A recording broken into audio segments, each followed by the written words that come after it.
Hey guys, welcome back to my video, and today in this video we'll study about future perfect tense।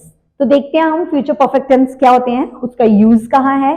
तो future perfect tense वहां के लिए इस्तेमाल करेंगे हम जिन टेंसेस की हमें कोई भी एक एक्शन हम बोलें कि वो एक किसी टाइम पीरियड से पहले समाप्त हो जाएगी। मतलब कोई भी एक एक्शन जो हम करेंगे, कोई भी एक्शन, वो एक्शन एक समय होने से पहले ही या एक समय तक कंप्लीट हो जाएगी, उसको हम बोलेंगे फ्यूचर में। उसके लिए हम यूज करेंगे फ्यूचर परफेक्ट टेंस। देखते हैं हम, जैसे मैंने बोला रूल कहाँ रहेगा, सब्जेक्ट रहेगा, सब्जेक्ट के साथ शैल हैव या विल हैव आ जाएगा, उसके साथ वर्ब का थर्ड फॉर्म आ जाएगा। शैल हैव विल हैव अक्सर आप आई के और वी के साथ ही यूज करेंगे फर्स्ट पर्सन के साथ, और या फिर आप उनके साथ विल हैव भी लगाएंगे तो चल जाएगा। देखते हैं हम एग्जांपल्स। जैसे मैंने लिखा है, उसने तुम्हारे पहुंचने से पहले कमरा साफ कर दिया होगा। तो मतलब एक टाइम पीरियड से पहले, मतलब पहुंचने से पहले, फ्यूचर की बात की जा रही है। तो मतलब she will have cleaned the room before you reach. तो आपके पहुंचने से पहले उसने कमरा साफ कर दिया होगा। इस तरह के टेंसेस के लिए ऐसे बनेगा, जिसमें हम सब्जेक्ट लगाएंगे, शैल हैव लगाएंगे या विल हैव लगाएंगे। विल हैव लगेगा, यहाँ थर्ड पर्सन है इसलिए विल हैव लगाया। क्लीन्ड थर्ड फॉर्म आ गई वर्ब की, और बाकी सेंटेंस आगे आ गया। ठीक है, इसके बाद मैंने बोला I shall have finished homework by evening। शाम तक मैं काम खत्म कर चुकी होंगी। शाम तक मैं कार्य खत्म कर चुकी होंगी।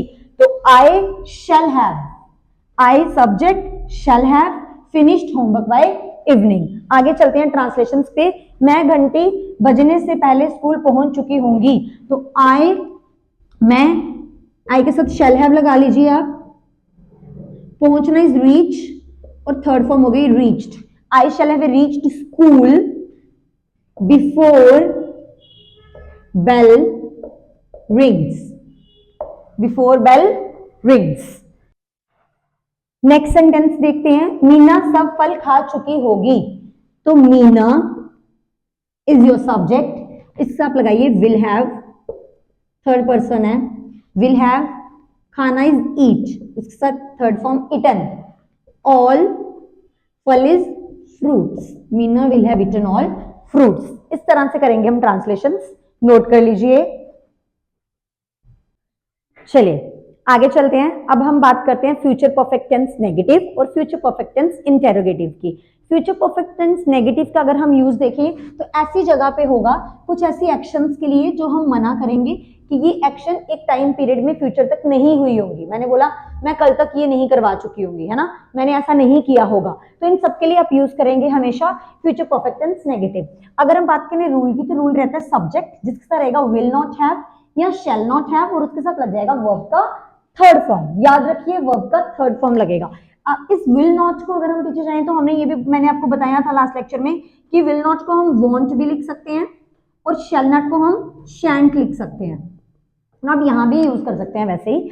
देखते हैं हम ट्रांसलेशंस। उसने सुबह तक फोन ठीक नहीं किया होगा। तो उसने इज ही, तो ही के साथ विल नॉट हैव लगाएंगे या वोंट हैव भी लगा सकते हैं। वोंट हैव रिपेयर्ड, ठीक करना इज रिपेयर, थर्ड फॉर्म हो गया रिपेयर्ड। फोन बाय मॉर्निंग, सुबह तक, तो बाय मॉर्निंग, ये बनेगा आपका ट्रांसलेशन। आगे देखते हैं, ये किया होगा, लिखा होगा, चुका होगा, लिया होगा, इससे पता चलेगा आपको कि फ्यूचर परफेक्ट है, ये मत भूलिए। ठीक है, मैंने कल तक पत्र नहीं लिखा होगा। तो मैंने आई, आप इसका शैल नॉट हैव भी लगा सकते हैं। तो अगर मैं शैल नॉट हैव लिखूं शॉर्ट में तो लिखूंगी shan't have. I shan't have written letter by tomorrow. इस तरह से होगा नेगेटिव का ट्रांसलेशन। चलते हैं हम अब इंटेरोगेटिव पे। तो इंटेरोगेटिव कहाँ होता है, हमेशा क्वेश्चंस पूछने के लिए।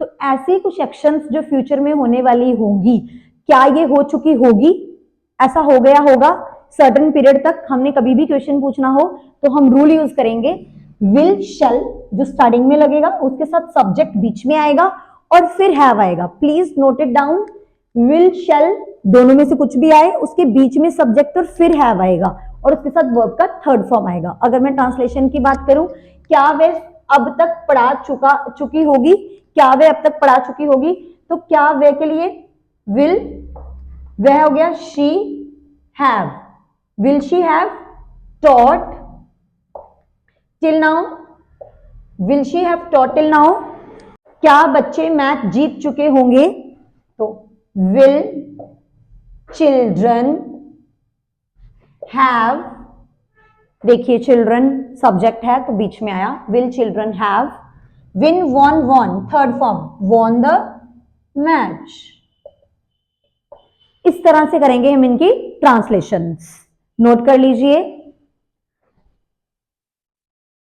And thank you guys for watching it, like and subscribe my video.